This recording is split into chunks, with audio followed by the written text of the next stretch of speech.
Yo me llamo José Saúl Zamora Mejía, nací aquí en La Ceiba, el 16 de julio de 1957.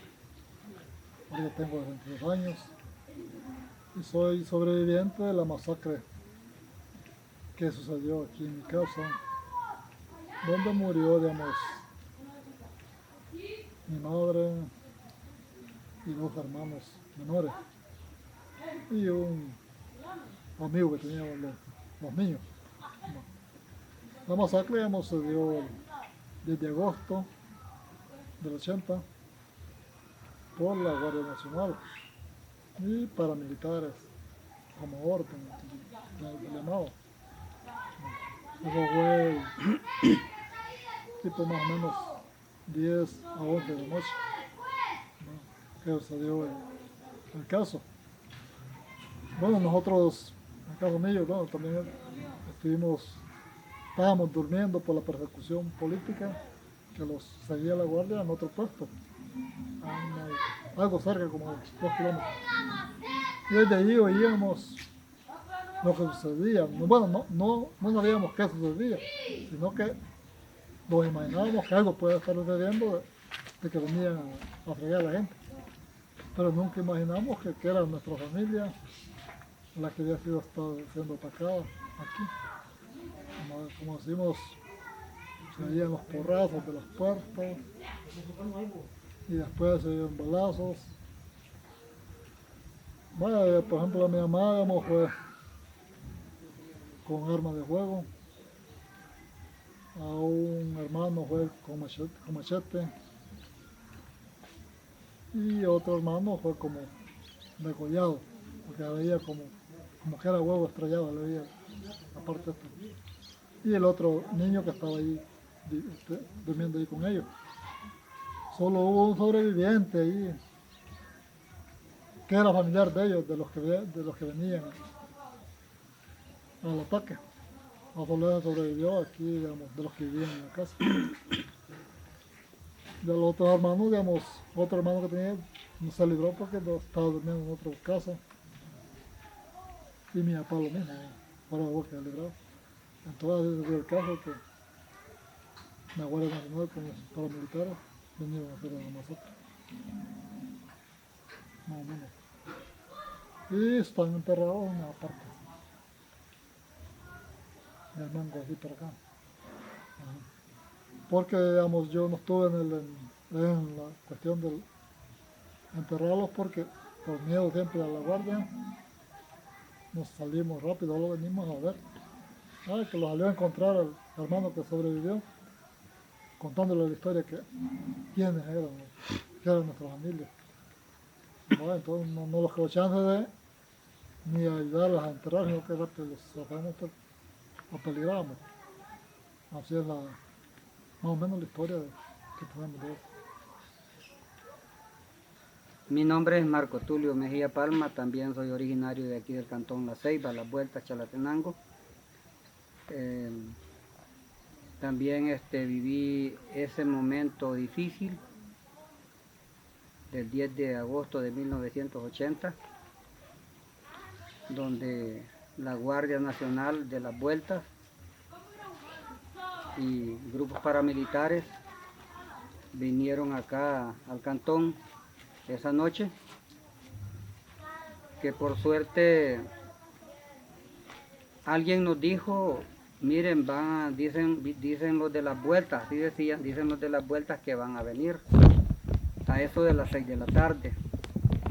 Vine yo y le dije a Saúl, salgámonos a dormir afuera porque probablemente hoy puedan venir los guardias en la noche. Fue así como salimos como un grupo de unas 10 personas de acá, del cantón, a dormir al monte.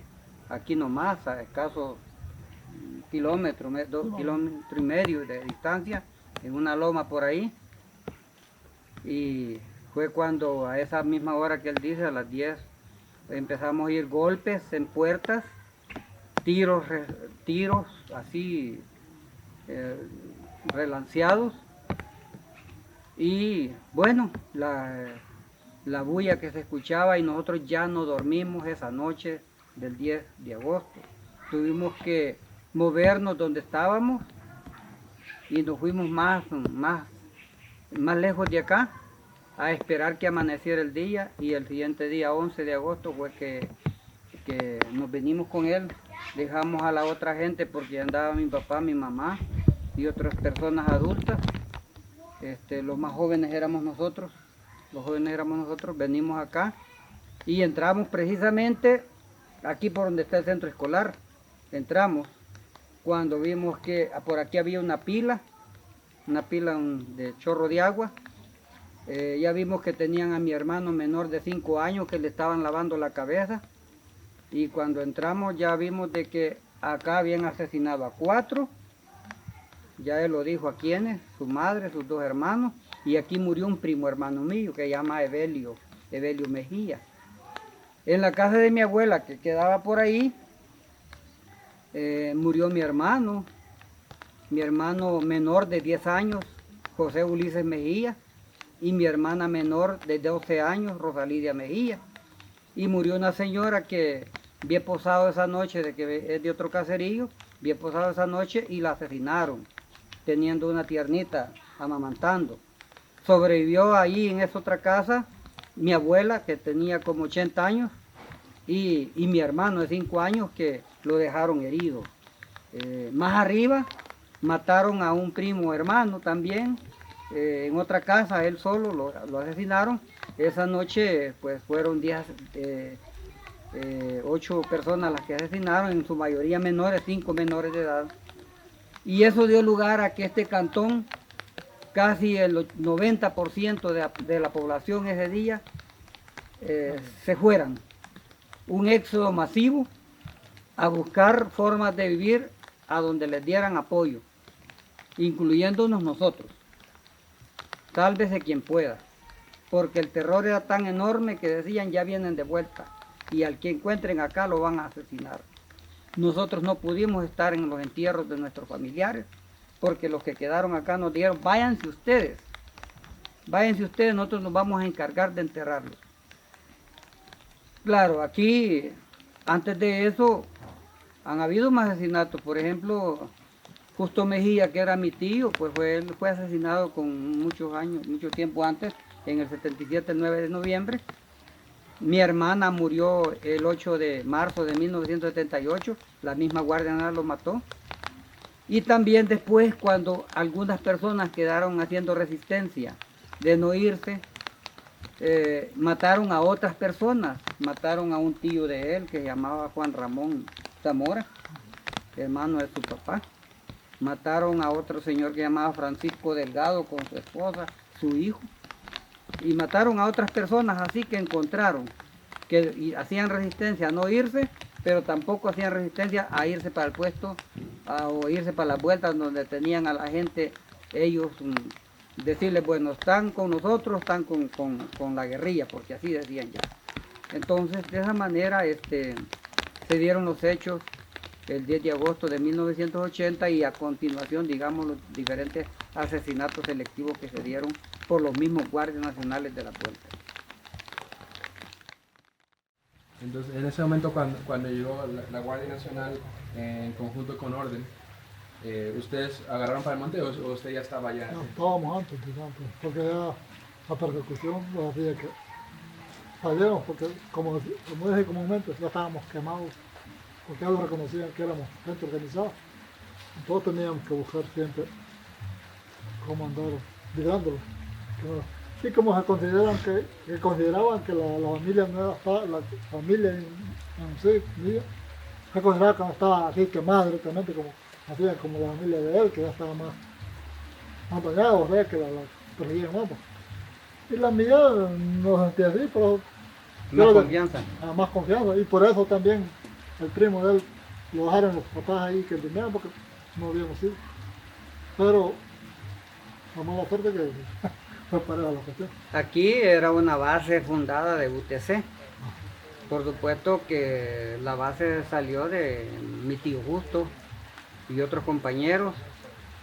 Y por eso es que desde temprana edad, por ejemplo en mi caso, En el año ya 77 yo fui perseguido por la Guardia Nacional por el único hecho de pertenecer a una organización campesina que luchábamos por reivindicaciones justas y nos empezaron a acusar de que éramos comunistas, que después que éramos guerrilleros sin saber nosotros que era guerrilla.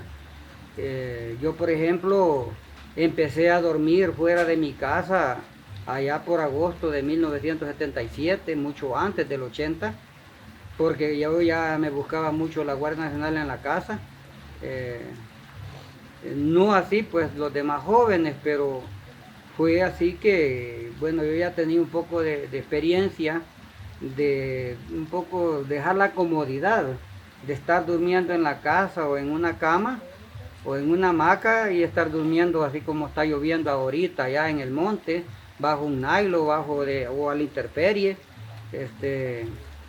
Y cuando esto se da, pues por supuesto ya fue la parte culminante, porque aquí en el municipio de Las Vueltas, este cantón La Ceiba y el cantón Zicahuite eran los únicos lugares que todavía no habían sido despoblados. El resto de cantones del municipio ya estaban despoblados totalmente, producto a la persecución y la represión y a los asesinatos y torturas y capturas que había hecho ya la Guardia Nacional y el Ejército también. Entonces, aquí era una comunidad muy unida, muy solidaria, un ambiente sano, tranquilo, pero irrumpió, digamos, la actitud y la conducta, por supuesto, dictaminada del alto mando, de dar órdenes para empezar a cometer homicidios o asesinatos como tal, que era, le decíamos nosotros, asesinatos de Estado, porque era el Estado, en vez de protegernos, era el Estado mismo quien nos estaba desprotegiendo y asesinando. Entonces, es así como se dio esa situación en una noche un poco lluviosa como está ahora, como el 10 de agosto del 80, y como mi abuela vivía ahí por el otro lado ahí, como repito, cuando nos enteramos de que, aunque nosotros siempre nos íbamos a ir a dormir al monte, no nos íbamos a quedar, quien se fue mi mamá, porque mi mamá no se iba a dormir al monte. Mi mamá cuando se enteró dijo, no, yo me voy con ustedes, los cipotes que se queden porque no les pasa nada, tan cipotes. Entonces vengo yo y le digo, no, pero yo le voy a decir a Saúl a la casa, porque cerquita, ahora me crucé, y Saúl, salgámonos, porque si no pueda pasar algo. Y cabal, si Saúl se queda, no estuviera aquí a la Parmilla, no estuviera con vida, porque ya él dijo, pues aquí el único sobreviviente fue un niño que tenía escasos 2 años, ¿verdad? Sí, un sobrino. Un sobrino de él que tenían ellos acá, fue el único sobreviviente que hubo aquí en esta casa. No, y contar una vez, yo me dejo dormir en el monte. Recuerdo de la muerte de mi señor Romero. ¿Ah? Estaba durmiendo algo así más lejos. Yo siempre llevaba mi radito y escuchaba la noticia. Ya estaba ya como a las 6 de la tarde cuando oí la noticia de la muerte de mi señor Romero que se daba. Porque siempre andaba en mi radio y para estar un poco consolado ahí, viendo la noticia de cómo es que estaba. En eso de las idas a dormir afuera. Y digamos, ya como decimos, no sé si necesitan los nombres de... Sí, bueno. por ejemplo, mi mamá se llamaba Adelina Mejía. Mi hermano era Roberto Zamora Mejía. Era 14 años. Mi hermano tenía 14 años, el otro hermano tenía 12. Nelson. Ajá, Nelson Zamora. Esos eran como los 2 hermanos y mi amado que estaba. Sí, Evelio Mejía, que era mi primo, tenía 13 años. Que como amiguitos entre adolescentes, bueno, se quedaron juntos y se suponía que la casa de él era segura, no había problema. Y fue uno de los focos Sí, para claro. cometer el genocidio que cometieron esa noche. Adelina Mejía, Roberto Zamora Mejía, Nelson, Evelio y otra persona más. El que vimos. Bueno, yo mencioné antes los nombres, ¿verdad? Yo creo que los Sí. siento. De Eduardo. Ya estuvo Eduardo Mejía, que era Eduardo Mejía, primo hermano. Ese lo asesinaron primero, él vivía más arriba en una casa. Bueno, una de las cosas que uno siempre ha dicho es de que uno quisiera saber la verdad. ¿Quiénes fueron los actores intelectuales? Porque los que hicieron los hechos tenían mando, les daban órdenes. Yo no recuerdo qué apellido, porque entonces decían el sargento tal está hoy en las vueltas, decían. Pero hoy no me recuerdo yo, no me acuerdo qué sargento estaba al mando del puesto de guardia de las vueltas, que era el que tenía el mando tanto de los guardias como de los paramilitares. Entonces que en el camino y la búsqueda de la verdad, pues uno no para pedir que lo encarcelen, ¿verdad? No se trata hoy de eso, pero sí uno, por lo menos yo, quisiera saber quién dio la orden pues de semejante genocidio que cometieron aquí en La Ceiba. Y por supuesto que se conozca la verdad de tantos y tantos crímenes que se han cometido aquí en el departamento y en todo el país durante todo ese tiempo. Porque los crímenes no fueron solo en el 80, aquí iniciaron muchos años antes y son innumerables. No se puede ni calcular al final el número de asesinatos que hubieron en todo ese tiempo, ¿verdad? Se quiere justicia y muchos estamos que, aunque no, tenemos traumas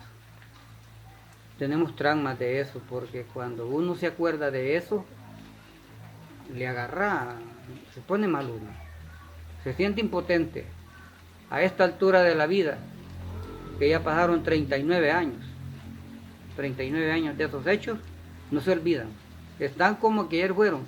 Yo no hay 10 de agosto que no me pueda dormir a las 10 de la noche porque me estoy acordando de ese hecho. Yo no se me olvida, cada 10 de agosto de cada año.